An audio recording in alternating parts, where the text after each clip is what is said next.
বাংলার মনীষীদেরও এতটুকু সম্মান করে না বিজেপি।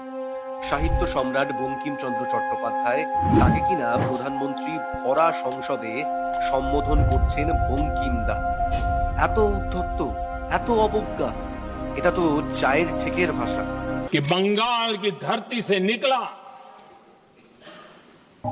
बंकिम दा का ये भाव सूत्र।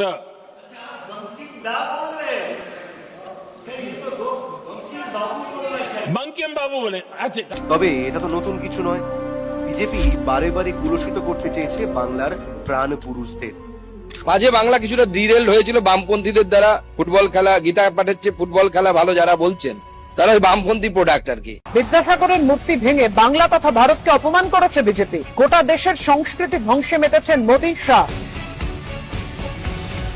বঙ্গ বিজেপির এক্স হ্যান্ডেলে পোস্ট করা মা শারদার ব্যঙ্গচিত্র ঘিরে তোলপাড় রাজ্য রাজনীতি। প্রজাতন্ত্র দিবসে বাংলার নেতাজি থিমের जाबलो बातिल। भगवान राम एक राजा थे, कोई अवतार मानता है उनको, और उनकी 14 जो पूर्व पुरुष थे उनका नाम भी आपको मिलेगा।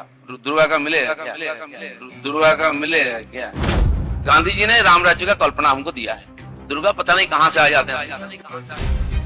সবচেয়ে বড় অশিক্ষিত রামকৃষ্ণ দেব ছিলেন। তার রবীন্দ্রনাথও খুব বেশি লেখাপড়া করেনি, তিনি 8 ক্লাসও পড়েননি।